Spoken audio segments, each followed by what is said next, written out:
Entendes o que estás lendo? O podcast que te leva através das páginas da Bíblia. Livro por livro. Capítulo por capítulo.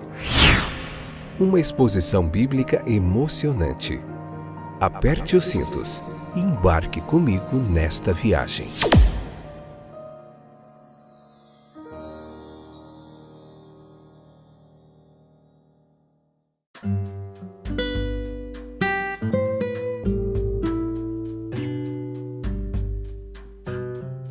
Olá, eu sou o Fábio e esse é mais um episódio do nosso podcast Entendes o que estás lendo?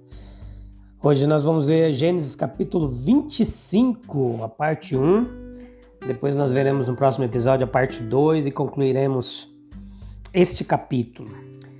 Tudo jóia com você? Espero que esteja tudo bem. Que bom que você voltou para nós juntos, eu e você, continuarmos navegando por este mar, essa viagem através das páginas da Bíblia, e vamos aprendendo junto, se edificando. A Bíblia tem muitas lições legais e maravilhosas para a gente aprender, e hoje a gente vai aprender mais um pouquinho da Palavra de Deus. Não sai daí, que tem muita coisa legal para a gente aprender. Nós estamos chegando no final da vida de Abraão, né? Aqui a gente vai começar a falar de Isaac, de Jacó e continuar toda a saga desses patriarcas e dos fundadores da nação de Israel ali, dos primeiros, né? Começaram a história dessa nação escolhida por Deus. Então, no capítulo 25, do versículo 1 ao 18, nós vemos o final da vida de Abraão, que foi bem pacífico, né? Por volta dos 175 anos, ele encerrou uma longa vida de fé e comunhão com Deus. O casamento de Abraão, após a morte de Sara, né? Ele casou novamente, teve mais 6 filhos, 7 netos, 3 bisnetos. Entretanto, observe que esses outros filhos de Abraão não têm o mesmo status de Isaac, né? O herdeiro de todas as coisas, pois ele era semelhante a Cristo, né? Assim como herdeiro de todas as coisas. E a morte de Abraão mostra o que a fé pode fazer por um homem. Ele morreu em paz, satisfeito, e morreu no auge da sua fé, né? Hebreus 11:13 fala um pouquinho disso. E essa foi a herança que Abraão deixou para o seu filho Isaac, né? Um exemplo piedoso, a tenda, o altar e uma promessa maravilhosa de Deus para a sua família e a sua descendência. Essas bênçãos espirituais, elas representam muito mais para um filho do que os bens materiais. O cumprimento da promessa da aliança de Deus exigia que Rebeca e Isaac tivessem um filho. Contudo, ela foi estéril nos primeiros 20 anos do casamento deles. E é encantador ver como marido e mulher, né, com uma mentalidade espiritual, levaram seu fardo ao Senhor. Com certeza lembraram Deus de suas promessas, e o Senhor certamente se agradou com as orações deles. A batalha com o filho não nascido desorientou Rebeca, portanto ela pediu sabedoria a Deus. E Deus disse-lhe que nasceriam 2 nações. E ao contrário do costume, a mais velha serviria à mais nova. Essa é uma evidência clara da eleição soberana de Deus, como está lá em Romanos 9, do versículo 10 ao 16. A escolha dele não se fundamentou nas obras dos meninos ou nas suas atitudes, pois estes ainda não haviam nascido e, portanto, não tinham feito bem ou mal. Esaú, no que se refere ao caráter, era o mais aceitável dos dois, mas foi Jacó o escolhido. Então os 2 filhos de Abraão, Isaac e Ismael, se encontraram no túmulo do pai, embora vivessem vidas separadas. A influência da história de alguém como Abraão é muito edificante e restauradora ainda hoje, tantos milênios depois, no mundo que vivemos. Abraão, ele é uma figura respeitada não só no cristianismo, como nós já falamos em outros podcasts, em outros episódios, né? Mas nas 3 maiores religiões monoteístas que nós temos hoje, que é judaísmo, islamismo e cristianismo. Então, no capítulo 25, do versículo 19 ao 34, nós entramos em um novo estágio da história sagrada, em que nós olhamos menos para o desenvolvimento do caráter de Abraão e vemos os desdobramentos da história bíblica acontecendo com um foco maior na família dele, ou seja, em seus descendentes. O nascimento dos netos de Abraão, Esaú e Jacó, ganham um destaque, né? Os filhos de Isaac.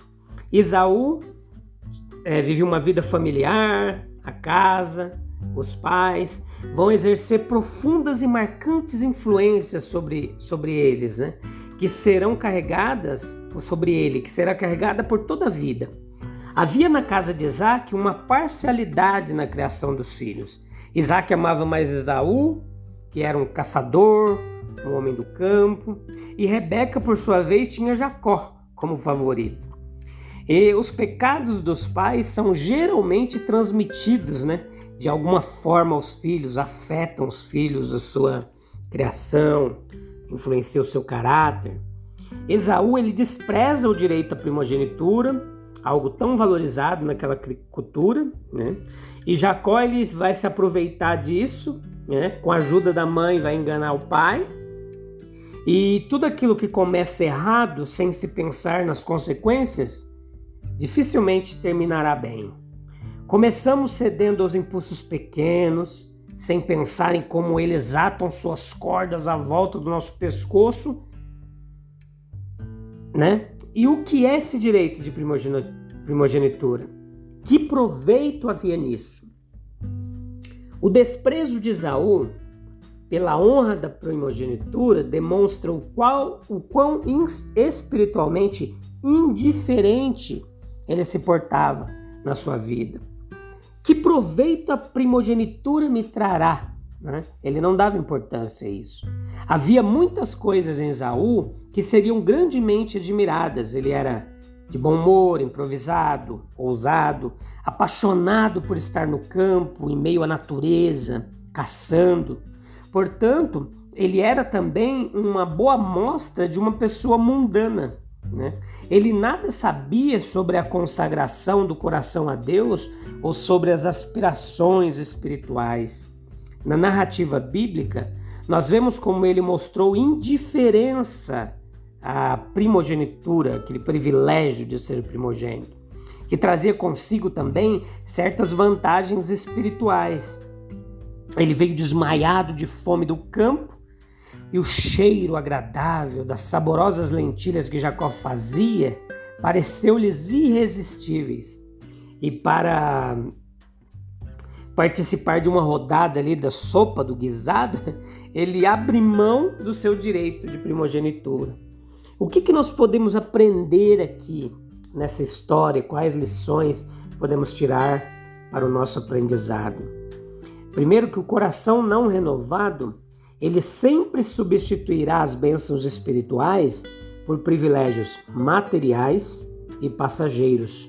O primogênito, que era o primeiro filho homem nascido na casa, ele desfrutava de autoridade, honra como primogênito, tinha direito a receber uma porção dobrada das posses e heranças de seu pai, o privilégio do sacerdócio, né, antes da instituição dos levitas.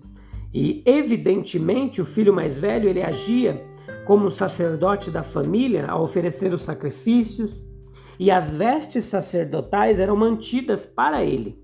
Era isso que Rebeca tinha com ela, e que ela vestiu Jacó para enganar Isaac. Entenda que isso era antes dos levitas, tá? Serem separados para este ofício.